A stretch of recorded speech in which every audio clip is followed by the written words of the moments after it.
सबसे पहले आप सभी को तीज की बहुत बहुत शुभकामनाएं। देश भर में हरतालिका तीज का पर्व धूमधाम से मनाया जा रहा है। अखंड सौभाग्य के लिए सुहागिन महिलाएं ये व्रत रखती हैं। हरतालिका तीज व्रत का संबंध भगवान शिव और पार्वती जी से है। इस दिन रात भर जागरण कर गौरी शंकर की पूजा का विधान होता है। हरतालिका तीज का व्रत सबसे ज्यादा महत्व रखता है और माता पार्वती ने भगवान शिव को पति के रूप में पाने के लिए ये व्रत रखा था। हरतालिका तीज पर सुहागिन महिलाएं अपने पति की लंबी आयु और सुख समृद्धि के लिए व्रत रखती हैं। वैसे तो हरियाली तीज पूरे भारत में मनाई जाती है, लेकिन हरियाणा, चंडीगढ़, राजस्थान और पश्चिमी उत्तर प्रदेश के कुरू और अन्य अंचलों में ये विशेष रूप से मनाई जाती है। तो आज का दिन काफी ज्यादा महत्वपूर्ण होता है सुहागिन महिलाओं के लिए।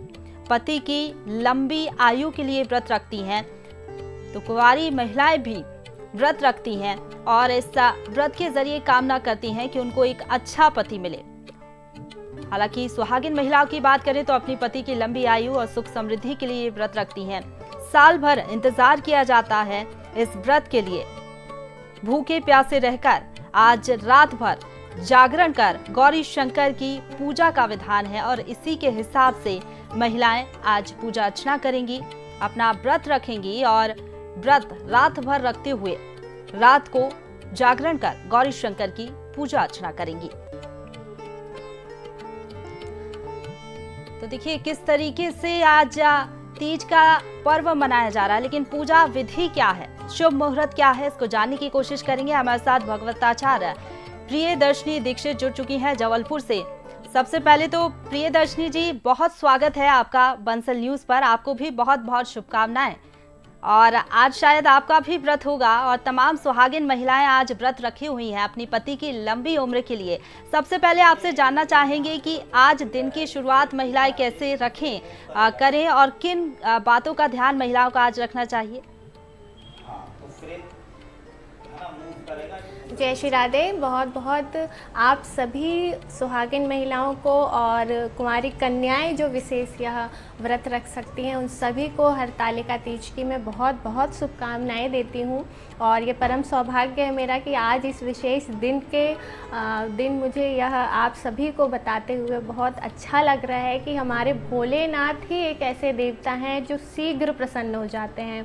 तो पूजन विधि, पूजन का महत्व, ये सब जो भी मान्यताएं ये तो हैं ही, लेकिन बहुत सुंदर सी पंक्ति भोलेनाथ के लिए मैं बोलना चाहूँगी कि जो भी महिलाएं जो बिल्कुल विधिवत पूजन नहीं कर पाती या किसी कारणवश कुछ ना कुछ समस्याएं उनके जीवन में हैं, तो उनको एक पंक्ति में याद कराना चाहती हूँ जो पार्वती माँ के कठोर तप के दौरान उनकी सखियों ने उनसे कहा था। क्या कहा था कि काहू ने चावल चारे दिए और काहू ने चंदन गार दियो है, काहू ने बेल की पाती दई और काहू ने वारी की धार दियो है। और गौरा कहे सुन ली रे सखी, इस लोक का लोग बड़ा ठगिया है कि भोले से कंद हमारे प्रभु भंग पिला धन लूट लिया है। इसका अर्थ यह है कि माँ पार्वती समझा रही हैं कि देखिए, ये जो कलयुग में हम सभी प्राणी रहेंगे, उसमें केवल भोलेनाथ ही ऐसे हैं जो शीघ्र रीझ जाते हैं और हमें संपूर्ण फल की प्राप्ति देते हैं। कोई थोड़े से चावल चढ़ाकर भी उनको प्रसन्न कर सकता है, थोड़ा सा चंदन चढ़ाकर, बेल पत्र चढ़ाकर, और कुछ नहीं तो कई जो जन हैं वह भांग चढ़ाकर भी फल की प्राप्ति ले लेते हैं। तो यह व्रत कठिन अवश्य है, लेकिन हम सभी जानते हैं कि माँ गौरा ने, माँ पार्वती ने बहुत ही कठोर तप किया। क्यों किया, इसके पीछे एक कथा वर्णित है श्री रामचरितमानस और श्री शिव महापुराण में कि माता जो सती थी, जो भोलेनाथ की पत्नी स्वरूपा थी, और थोड़ी सी शंका के चलते उन्होंने देह का त्याग कर दिया था। और उस देह के त्याग के उपरांत उन्होंने एक ही वर मांगा था कि सती मरत हरि संग वरु मांगा, जन्म जन्म शिव पद अनुरागा। और यह वर मांगते ही उन्होंने अपनी देह को त्याग दिया था। और इसी के फलस्वरूप अगले जन्म में हिमवान और मैना जी के यहाँ हिमपुत्री के रूप में माँ पार्वती का जन्म हुआ था। और इसी जन्म के बाद माँ पार्वती ने कठोर तप किया और शंकर भगवान को अपने पति के रूप में प्राप्त किया था। ये जो जी। हरतालिका तीज है, यह हम आज के दिन तो विशेष इसका व्रत रखते ही हैं, लेकिन एक कथा है कि अभी जो श्रावण मास में जो हरियाली तीज गई है, ऐसी कथा वर्णित है कि हरियाली तीज से लेकर के, जिसे हम छोटी तीज कहते हैं, और आज के दिन हरतालिका तीज जो कि भाद्र मास की शुक्ल पक्ष की तृतीया तिथि को हम सभी मनाते हैं और पूजन विधिवत करते हैं। तो ये जो एक महीने का समय था, इस महीने में माता पार्वती ने केवल और केवल बेलपत्र का अपना भोजन किया, बेलपत्र ग्रहण किया और इस कठोर तप के बाद आज के दिन भगवान भोलेनाथ ने उन्हें दर्शन दिए और उनकी मनोकामना पूरी की। तो यह हरतालिका तीज का और हरियाली तीज का यह विशेष महत्व है, जो सुहागिन महिलाएं अपने पति की लंबी आयु, स्वास्थ्य के लिए और तरक्की के लिए, प्रगति के लिए यह व्रत रखती हैं। और ख़ास विशेष जो कि मैंने बताया कि माँ पार्वती ने विवाह के पहले से ही यह व्रत प्रारंभ कर दिया था, तो इसमें कोई दो मत नहीं है कि कुंवारी कन्याएं भी इस व्रत को विधिवत रह सकती हैं। और कई ऐसे उपाय वर्णित हैं श्री शिव पुराण में कि जिन कन्याओं का विवाह नहीं हो रहा, या अड़चनें आ रही हैं, या विवाह होने के बाद कुछ ग्रह क्लेश है, या जो भी तमाम समस्याएं हैं, उसका निवारण भी इस व्रत के अंतर्गत ही आपको मिल सकता है। तो बिल्कुल प्रियदर्शनी जी, ये तो आपने बता दिया कि क्या कुछ महत्व है इस पर्व का, महिलाएं कैसे पूजा अर्चना कर सकती हैं, लेकिन कुछ मान्यताएं भी हैं। मुहूर्त को लेकर काफी ज्यादा कंफ्यूजन होती है लोग में। हालांकि जो शाम की पूजा होती है वो सबसे ज्यादा महत्व रखती है। शाम की पूजा कब महिलाएं कर सकती हैं, और ये कहा जाता है कि महिलाएं इस दिन लाल या फिर हरे रंग के कपड़े पहने, ये इसके पीछे की वजह आखिरकार क्या है? देखिए, जैसा कि मैंने बताया कि यह पूरा व्रत माँ गौरा ने पूरा एक महीने निर्जला रखा था, तो एक महीने तो हम नहीं कर सकते, लेकिन हम सभी यह जानते हैं कि हरे रंग का संबंध श्रावण मास से है। चतुर्मास प्रारंभ होता है श्रावण मास से, और हरियाली तीज का विशेष महत्व हरे रंग से संबंध रखता है। अब बात आती है लाल रंग की, और किस पहर में कैसी पूजा करनी है। तो हरतालिका तीज और हरियाली तीज की लगभग पूजा समान ही है, चूँकि यह व्रत आपका 2 दिन का हो जाता है, पूजन विधि भी 2 दिन की है। तो तीज के दिन से यह चतुर्थी के दिन तक का व्रत होता है। 5 पहर की 5 प्रकार से इसमें पूजन होती है। तीज के दिन से प्रारंभ आप प्रातःकाल ही पूजन से करें। प्रातःकाल जो आप दोपहर तक पूजन करते हैं या सायंकाल तक पूजन करते हैं, उसमें हरे रंग का विशेष महत्व बताया जाता है, जो कि हरियाली तीज से संबंध रखता है। और जो रात्रिकालीन पूजन होता है, जो रात के समय हम पूजा करते हैं विधिवत, उसमें लाल रंग का महत्व बताया गया है। तो 5 समय इस व्रत की पूजन होती है, जिसमें से एक समय आप सुबह से लेकर शाम तक जो विशेष मुहूर्त बताए गए हैं उनमें आप करें, हरे वस्त्र पहनकर, हरी वस्तुएं माता जी को अर्पित करके, और विशेष दोपहर के समय का जो पूजन का महत्व होता है, चूँकि श्रावण मास से संबंध रखता है हरियाली तीज, और ये विशेष उस तीज के लिए एक पहर की पूजा की जाती है। तो जो दोपहर की पूजा करना है प्रातःकाल से, उसमें आप पार्थिव शिवलिंग बनाइए, क्योंकि माता पार्वती के द्वारा पार्थिव शिवलिंग का निर्माण हुआ था और फिर उनकी विधिवत पूजन की गई थी। तो पहली पूजा जो आप करेंगे, पार्थिव शिवलिंग बना करके हरे वस्त्र धारण करके विधिवत करेंगे। उसके बाद तीज के दिन सायंकाल के बाद से फिर हरतालिका तीज का पूजन प्रारंभ होता है, जो कि पूरी रात चलता है, और इसका जो पारायण होता है वह चतुर्थी के दिन किया जाता है। बिल्कुल प्रियदर्शनी जी, जिस तरीके से रात्रि जागरण की आपने बात की, इसका क्या महत्व होता है? हालांकि कुछ महिलाएं रात्रि जागरण नहीं कर पाती, तो क्या उनका ऐसे में व्रत संपन्न नहीं होता, पूरा नहीं होता? नहीं, देखिए ये बिल्कुल भी नहीं है, और ख़ासकर भोलेनाथ के पूजन में तो ये बिल्कुल भी नहीं है कि यदि आप ये नहीं कर सकते तो आपको यह फल नहीं मिलेगा। सबसे अच्छी हमारे सनातन धर्म की बात यह है कि हर एक समस्या का उपचार, हर एक व्रत का फल आपको मिलता ही है। और भोलेनाथ का जो स्वभाव है आप सभी उससे परिचित हैं, तो हर किसी के समस्या के लिए उसका निवारण दिया गया है। जैसे रात्रिकालीन जो पूजन होता है उसमें जागरण का महत्व दिया गया है। जी हाँ, तो 4 बार वह जो पूजन होती है विधि प्रारंभ होने के बाद, सूर्यास्त के बाद, ज़रूरी नहीं है कि आप पूरी रात जागें। मान्यता ये है कि देखिए जो फुलैरा बनता है, फुलैरा आप सभी जानते होंगे कि कथा के अनुसार श्रावण मास से माँ पार्वती ने विशेष पूजन और तप शुरू किया था।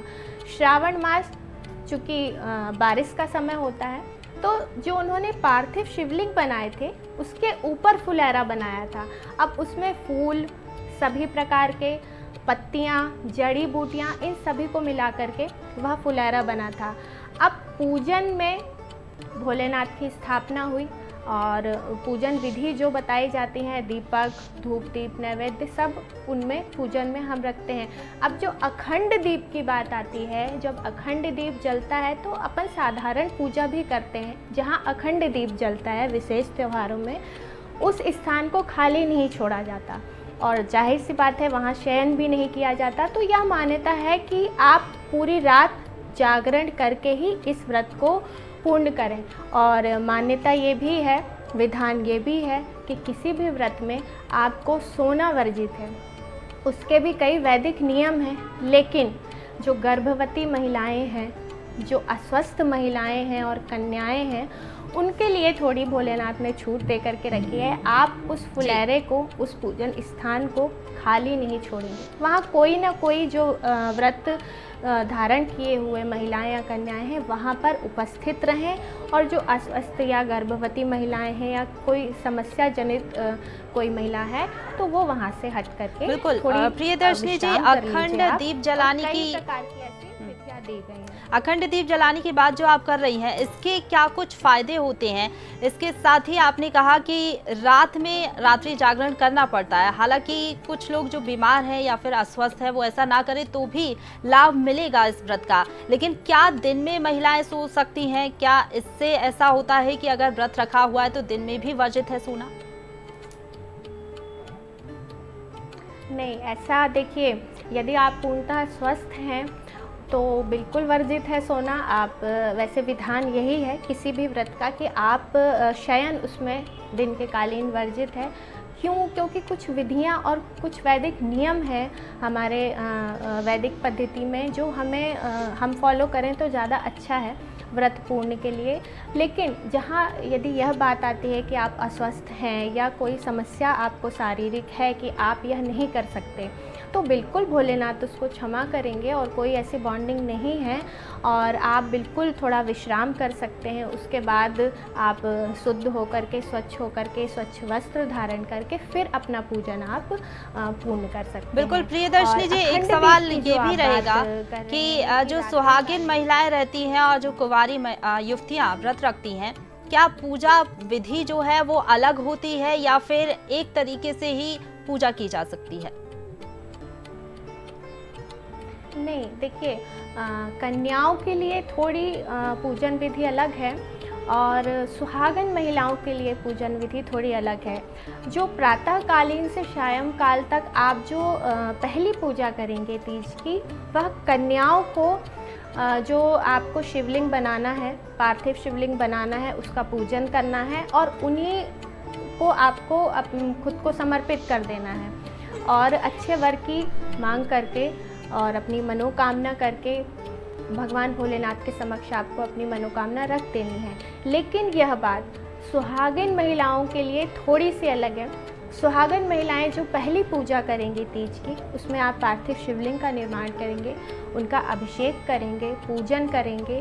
तदुपरांत आपके जो पति देव हैं आपको उनको तिलक अवश्य लगाना होगा और कुछ भी आपको उपहार उनको दे करके एक छोटा सा पूजन, हम कहें कि आप चरण प्रक्षालन भी कर सकते हैं, कुछ पुष्प दे सकते हैं, या पूजन विधि के दौरान जो भी सामग्री है वो कुछ आप अपने पतिदेव को भेंट कर सकते हैं, प्रसाद स्वरूप कुछ दे सकते हैं कि वह दिन भर उसको अपने पास रखें। और फिर सायंकालीन जो पूजन विधि होती है उसमें भी थोड़ा कन्याओं के लिए अलग विधि है और सुहागन महिलाओं के लिए थोड़ी अलग विधि है। बिल्कुल प्रियदर्शनी जी, मैं चाहूंगी कि जल्दी से आप ज़रा हमारे दर्शक जो इस वक्त हमारे ये खास प्रोग्राम देख रहे हैं उनको ये बताएं कि जब शाम की पूजा होती है तो सिलसिलेवार कैसे पूजा अर्चना की जा सकती है, पूजा विधि, इसके साथ ही क्या क्या सामग्री लगती है। जो पहली बार व्रत रख रही हैं खासतौर पर उनमें काफ़ी ज़्यादा कन्फ्यूजन होता है। चलिए, जो पहली बार व्रत रख रहे हैं उनके नियम तो पहले एक दिन पहले से ही प्रारंभ हो जाते हैं। स्नान ध्यान करके जब आप शयन करने जाते हैं उसके पहले एक छोटी सी विधि होती है कि खीरे का सेवन करवाया जाता है। उसका एक साइंटिफिक रीज़न यह भी है कि आपको दूसरे दिन निर्जला व्रत रहना है तो प्यास नहीं लगेगी, थोड़ा खीरा ठंडक प्रदान करता है। और खीरे को एक मान्यता दी गई है, जैसे अभी कृष्ण जन्माष्टमी निकली उसमें खीरे का विशेष महत्व बताया गया, तो जो हमारे फल हैं अखंड फल उनमें खीरे का विशेष महत्व बताया गया है। तो इसके बाद आपको फिर ना जल ग्रहण करना है ना अन्न ग्रहण करना है, आपका व्रत प्रारंभ हो जाएगा। उसके बाद तीज के दिन प्रातः काल आपको सूर्योदय के पहले उठ करके, ब्रह्म मुहूर्त में उठ करके राम दतून आपको करनी है। उस दिन आपको टूथपेस्ट, मंजन इन सब का उपयोग नहीं करना है, राम दतून आपको करनी है। और यदि नदी का पवित्र जल आपको मिलता है तो बहुत अच्छी बात है, नहीं तो शुद्ध जल से आपको ले करके 108 बार आपको किसी लोटे से या किसी धातु के पात्र से, प्लास्टिक कांच आपको उपयोग नहीं करना है, उससे 108 बार आपको सिर से लेकर के जल आपको डाल करके आपको स्नान करना है। उसके बाद जो पहली पूजन मैंने आपको बताई है, पार्थिव शिवलिंग बना करके उनका अभिषेक करके विधिवत पूजन करके, यहाँ से आपका तीज का व्रत प्रारंभ होगा, जो पहली बार यह व्रत रख रही हैं। और उसके बाद जो रात्रिकालीन पूजन होता है उसमें विधिवत आपको क्या करना है, सिंपल जो हम करते हैं, चौक का विधान है हमारे सनातन धर्म में। चौक डाल करके उसके ऊपर चौकी रख करके लाल वस्त्र बिछा करके आपको शिवलिंग और माँ गौरा, आजकल तो बिल्कुल बाज़ार में उपलब्ध होते हैं जो मूर्ति बन करके आती है, उनको स्थापित करना है। ऊपर जो फुलेरा की मान्यता है जिसके बारे में मैंने आपको बताया, वह आपको माँ गौरा और भोलेनाथ और गणपति जी के ऊपर उस फुलेरे का महत्व होता है आज के दिन, तो वह आपको बांधना है। विशेषकर जो पहली बार तीज का व्रत रख रही हैं उन कन्याओं को स्वयं अपने हाथ से उस फुलेरे का निर्माण करना है। देखिए आजकल क्या होता है, सब कुछ ईजिली मार्केट में अवेलेबल है, तो ये सब काम यदि आप स्वयं अपने हाथों से करती हैं तो विवाह में जो भी समस्याएं हैं वह दूर होती हैं। तो कन्याएं इसका विशेष ध्यान रखें कि स्वयं यदि अपने हाथ से निर्मित करती हैं तो वो बहुत अच्छी बात है। उसके बाद सूर्यास्त के बाद 7 बजे, 8 बजे, 9 बजे तक आपकी पहली पूजन का विधान है। पहली पूजा इस समय तक आपकी हो जानी चाहिए। उस चौकी के ऊपर शिवलिंग, बिल्कुल प्रियदर्शनी जी, जिस तरीके से आपने बताया मुहूर्त के हिसाब से, विधि विधान से किस तरीके से पूजा अर्चना करनी चाहिए, महिलाएं जो इस वक्त हमारे खास प्रोग्राम देख रही हैं उनको ज़रूर इससे मदद मिलेगी कि कैसे वो पूजा अर्चना कर सकती हैं। फिलहाल आपका बहुत शुक्रिया हमारे साथ जुड़ने के लिए और बातचीत के लिए। तो हरतालिका तीज का पर्व धूमधाम से आज मनाया जा रहा है। अखंड सौभाग्य के लिए सुहागिन महिलाएं ये व्रत रखती हैं और ख़ास तौर पर आज शाम को पूजा अर्चना होगी। पूरी विधि विधान के साथ भोलेनाथ की, पार्वती जी की पूजा अर्चना की जाएगी और उसके बाद रात भर जागरण कर महिलाएं सुख समृद्धि की कामना करेंगी। इसके साथ ही उनके पति की लंबी उम्र की कामना करेंगी। ना सिर्फ सुहागिन महिलाएं, बता दें आपको कि कुंवारी महिलाएं भी ये व्रत रखती हैं और मनचाहे वर की कामना के लिए ये व्रत उनकी ओर से रखा जाता है। तो विधिवत आप सबसे पहले भगवान का अभिषेक करें, उनके समक्ष घी का दिया जलाएं और पूजा अर्चना की शुरुआत करें। फूलों की माला अर्पित करें। कैसे आप पूजा अर्चना कर सकते हैं ये भी हम आपको बता रहे हैं।